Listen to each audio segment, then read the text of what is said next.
Welcome to Thriving with Nature, a podcast that gives you the tools you need to live a modern lifestyle that helps regenerate our planet. And now your host, Hayley Weatherburn.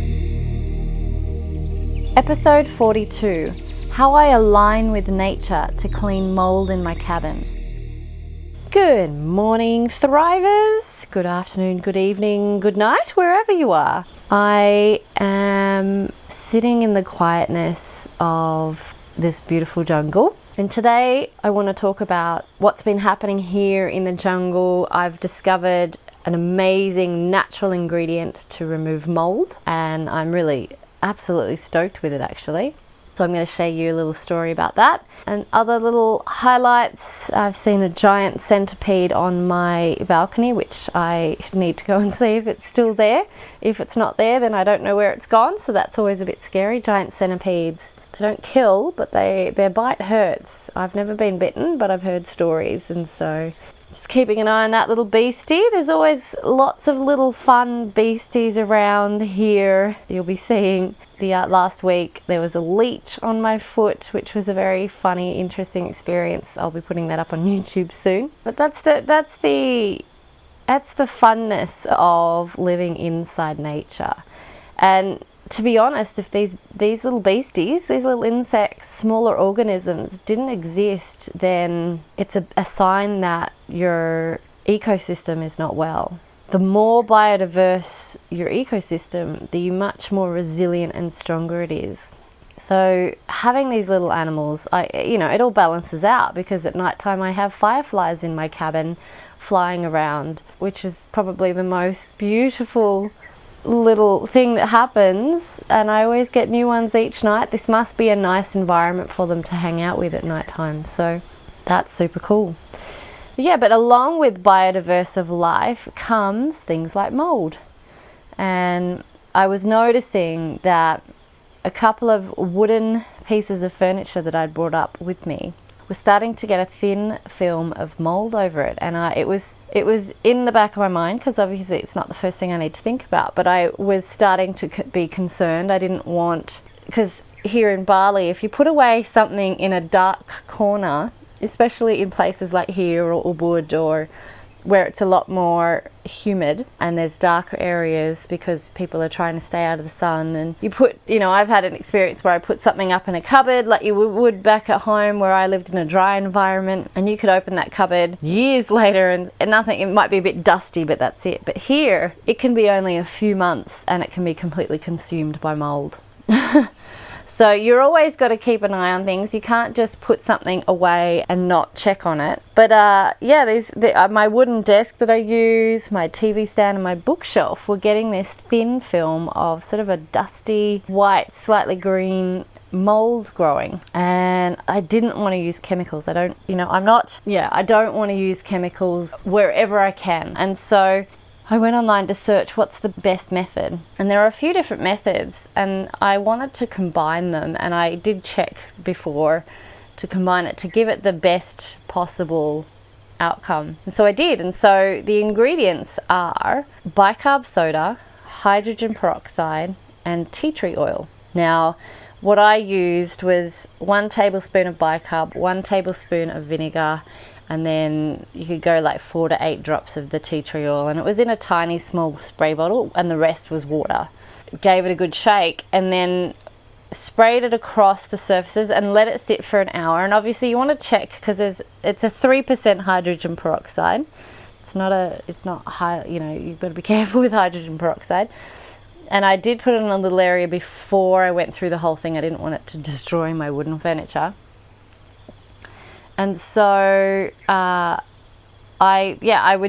actually went through on Saturday and I pulled everything out of these wooden furniture, like books and anything that was in the drawers, and just found every surface and sprayed it and let it sort of dry on there. Wiped it over and let it dry. And right now I can see absolutely everywhere is amazing, except for one leg of the TV stand still has a small layer, and I realized I missed that leg when I cleaned it. So that is a really cool thing. These are natural products. I've put bicarb soda in my water. Tea tree oil is great for cleaning things. It's a great smell as well. And the 3% hydrogen peroxide is there because there's many different uses that you can have with it for medical as well as obviously cleaning now. So there's my first win. Well, there's lots of wins, but my first win for today of the podcast. And I wanted to share that with you because part of living regeneratively is to find ways, not just to go, it's so easy just to go, I'll go to the supermarket, get a cleaning product that says on its container, will kill mold, and then come back. But I don't want to kill everything. I don't want to, we need to keep our biodiversity, but we also need to be healthy. So it's finding the balance of both. So that worked, the vinegar, bicarb soda, and tea tree oil. But something I've been thinking about is the fact that I look around, when I walk around and I look at a tree trunk, I don't see this mold on it. These cabins, the rest of the wood inside the cabin, there's not mold in it. There's a couple of areas, but majority of this, there is no mold. And I mean, I put that down to the fact that this wood has probably been chemically treated. So not ideal, but again, for the survival and for the fact that wood needs to last a longer time, yeah, I can understand. And I'd have to look further into the chemicals and what that does to my health or anything. But I'm digressing a bit. What I thought was, what's going on the tree trunk of a papaya tree or a banana tree or even a normal tree? Why isn't mold? There is some form of fungi and stuff that grows on trees. You can see the patterns. So it made me think, coming back to soil microbiology, the fact that there's amazing microbes, and that when you have a great diverse soil with diverse microbes in it, it actually covers not only the roots but the trunks and the leaves. There's a thin layer of these microbes that create this protection from bad bacteria and fungi and mold and all that kind of stuff. That's why sometimes plant leaves can have mold in it and sometimes they don't, is due to the health and the diversity of the microbes of that system. So what it made me think of is, I wonder if there is any sprays out there with live microbes that specifically eat mold. That would be another thing that you could spray over your furniture that gives it this natural protection so that the mold doesn't exist and doesn't live, because once you spray this microbial mix over the wood, it would be fine. So that's an interesting thing, and I'd love to hear if you're listening to this and you know of it. There is, I think of at Cool Farm when I was doing my permaculture design course, the compost toilets there, they had a spray, and I think it was EMF, and I can't remember what it stood for. I think that's what EMS maybe, something microbial something.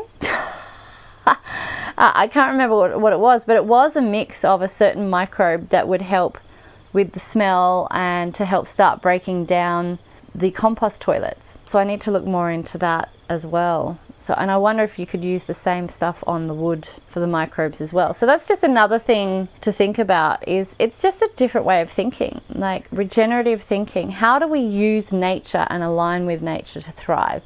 And nature, to protect living organisms from mold, it has a certain balance of microbes. And so it's like, okay, how can we use that to put that in our bathrooms, in our kitchens, so that there is a natural layer of protection? Obviously, the different thing is that tree is a living organism, and the microbes on the leaves and the microbes in the soil, for example, in the soil, they're getting exudates. The plant's actually feeding them. So there's a benefit there, and I'm not sure what happens on the leaves for the microbes to live there. Maybe there's an exchange of something going on. So putting it on in your bathtub or shower, these microbes, they might feed off the mold or whatever's in your bathroom, but eventually they'd probably die because they're not necessarily going to get any benefits from that. Or however, they would exist there because that's where normal mold would grow, and so but they're eating it on the microbial level. They're eating enough of the balance of it. So yes, those are my thoughts of how we can live regeneratively with cleaning products and move forward in that way. And I see that we'll eventually move that way, because it's interesting though, we've been such anti-germs, and the majority of society is still anti-germs. And what the interesting thing is, the good germs are the ones that actually protect us from the bad germs. And when you go around spraying something that kills 99.9% of bacteria and germs, you're actually killing the good guys too, which gives more opportunity for the bad guys to thrive, because the good guys aren't there protecting them. So that's something to think about. We need to use nature. In nature, you walk in a forest, it isn't sterile, it's thriving with life. But you walk through a forest and you feel clean and pure, and it's because of that good microbes on the leaves, on the soil, on the rocks, on everything that is helping that forest survive. And so we need to have that mind shift in that. So yeah, anyway, that's one pondering.